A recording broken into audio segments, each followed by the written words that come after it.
the highlights from Game 3. The star is coming to work, and a legend receiving the love. That's Dwayne Wade in the building. Jamal Murray present. He had 8 in the first quarter. Nikola Jokic down low, spins to his left shoulder, hits the hook. He had 10 in the first quarter. The Nuggets lead by 2.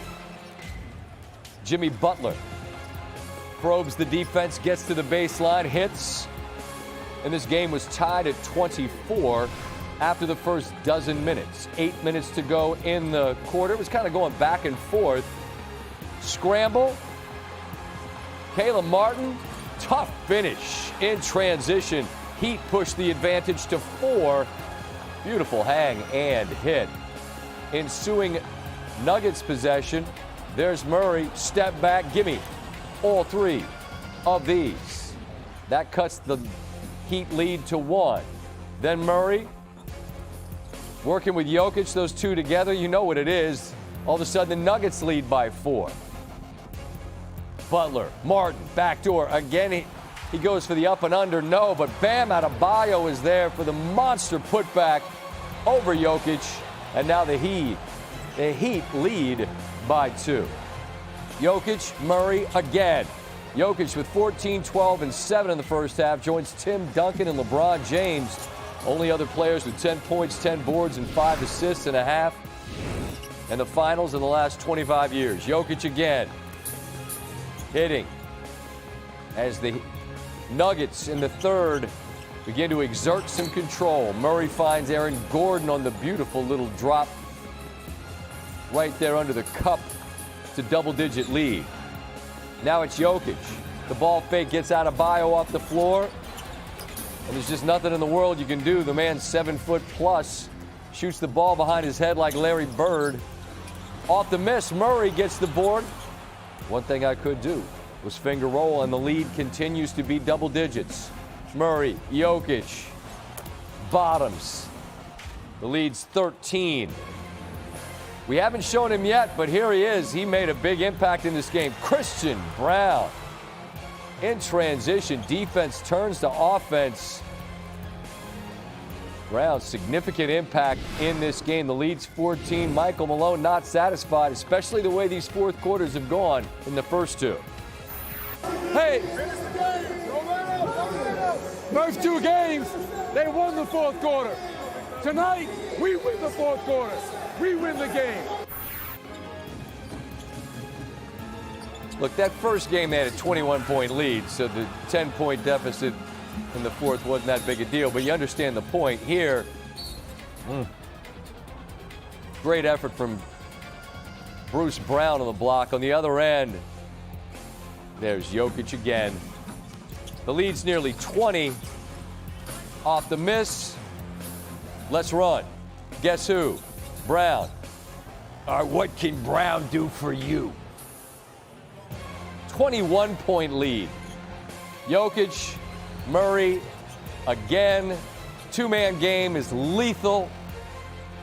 That makes it a triple-double. He's the first player with 10 triple-doubles in a single playoffs. Again, it's Jokic spinning through Adebayo, gets the roll, and Denver will cruise to victory by 15 in Game 3. Game 4, Friday night. It's a vast array of skills that this man has, Jeff. What impresses you most as you watch Jokic from the seat right there, front court? I think the intelligence, the conditioning, which has improved dramatically over the course of his career, and then the unselfish manner with which he plays the game. From passing to screening to guarding the pick and roll, he is just an absolute giver, servant leader. It's beautiful to watch. Yeah, I mean, Michael Malone kind of laughs. I always refer to him as sublime, but I think that word really applies to the skills because you know what else I think applies, Jeff, is the patience. It just never seems like he's rushed. And that feels like it's a rare gift when you add it all up, isn't it? Well, I have no idea what sublime means, so I'm going to leave that to you. But the patience part, I think, comes because of the anticipation. Highly intelligent players see multiple plays ahead, And because of that, they're never going to appear to be rushed. And I think Jokic's basketball IQ and anticipation is obviously phenomenal. I don't even know if I'm using sublime right. I just kind of thought it was funny to say about him just because I didn't know if that word had ever been used to describe Jokic before, but now it has. Michael Malone, speaking of the Nuggets coach, was very, very disgusted with the effort in Game 2. Did you notice an uptick at all in Game 3 from Denver's side? Well, I loved how they came out and set a great tone of intensity, but it's not just at the defensive end. I thought their offensive aggression, particularly Murray, set a tremendous tone for them to be the aggressor at that end of the floor as well. And I thought, again, I look at it differently. People say Michael Malone called his team out. I thought he just pointed out the obvious. And if you're a championship level player who has serious goals, you want your coaches to be honest and to be direct. Last thought as it relates to Miami. Maybe it's just as simple as saying they hit about 50% of their threes in Game 2 and they hit about a third in Game 3. We always talk about adjustments, Jeff. Outside of shooting better from 3, what's the adjustment for Miami to try to get even in Game 4? Well, they did some great things. They only turned the ball over 4 times, but they got absolutely pounded on the glass. They got out-rebounded 25. And as Pat Riley often said throughout the course of his incredible career, no rebounds, no rings. That's the first thing that has to get corrected. They've got to, I don't think it's their intensity. I thought their intensity was fine. I thought they've got to figure out how they can rebound the ball more efficiently. Jeff, I appreciate it very much. Thanks for taking the time. We look forward to watching the finals for as long as they go. Appreciate you, Jeff.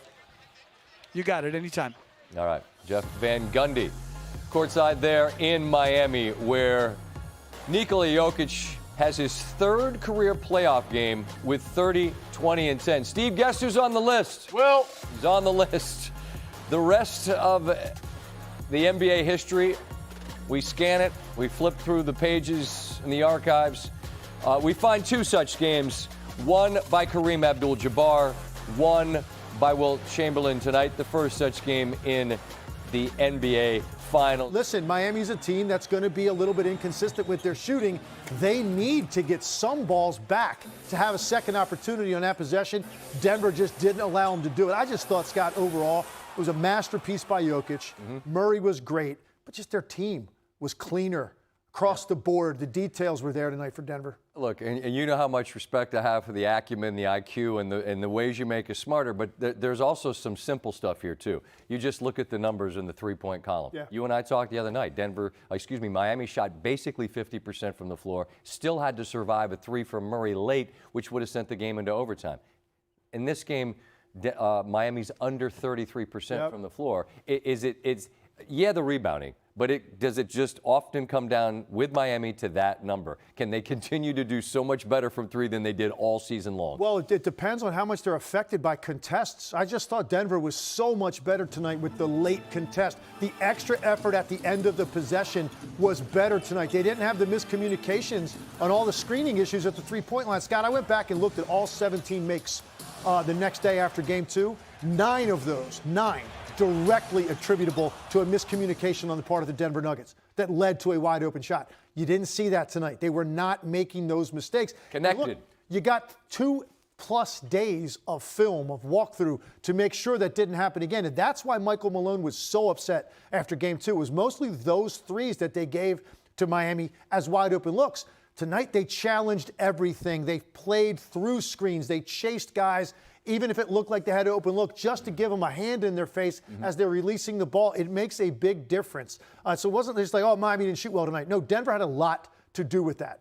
You walked in tonight and said you thought Denver would play their best game. You'll be back with us on Friday. Any quick lean one way or another with what you think you'll see from the home team Friday night? Well, I said a lot yesterday was by halftime tonight, I thought I'd have a much better feel for which way this is going, and I did, and I certainly did by about 8 minutes into the third quarter.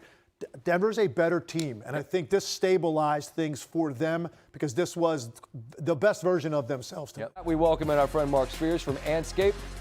Joker was excellent, as always, on the offensive end. You'll notice we didn't show anything on the defensive end, but that's where your eyes were tonight. What did you notice on that end of the floor that feels important, Mark? Well, hey, and I understand it, man. This league's been around, 76 years now? So to have two guys that combine for a 60, 30, 20 game, of course we're going to talk about it. But, Scott, how much do we beat up the Joker for not playing defense? How much do we say that he's Olay? All the time, right? Well, let's give him some love defensively. He was destroying them on the defensive side, too. I'm still shocked to say this. Miami missed 16 of 19 shots when Joker was contesting them. Yes. He's like Mutombo out there. And also, Bam Adebayo missed 10 of 14 shots when guarded by Joker. So we got to give big fella props, not just on offense, but defensively. Could this potentially be the greatest game of his career? I think so.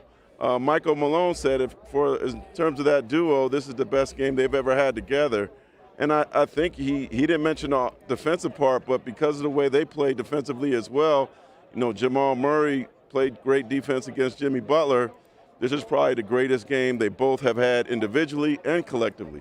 Well, I mean, when it's never been done before for teammates, obviously that frames it one way. But when it comes to Jokic, Mark, I'm not ready to say anything's the best game because the next game could be something altogether different. It's quite a skill set. Now, you mentioned Michael Malone.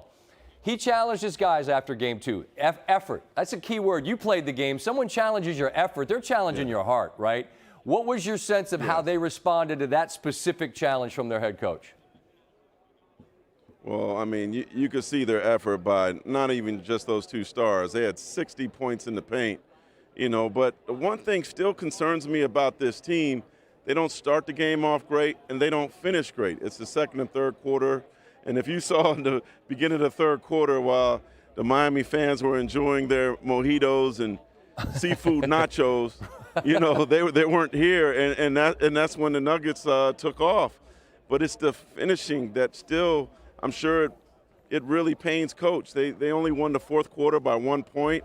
If they would have had a strong fourth quarter last game, they're probably up 3-0 right now. So I still don't think, although those two superstars play great, I don't think the Nuggets have put a full collective 48-minute performance. It seems like always in the end they take their foot off the gas a little bit, but now they got the advantage again. Coach still has something to push these guys on in order to be better.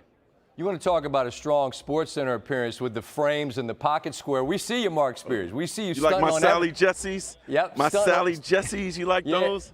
Stanford Steve didn't, but I do. Mark Spears, we appreciate you enjoying. My homegirl Stacey Marie in Denver hooked me up with these, man. I'm going to hook you up with a pair, too. Thanks for watching ESPN on YouTube. For live streaming sports and premium content, subscribe to ESPN+.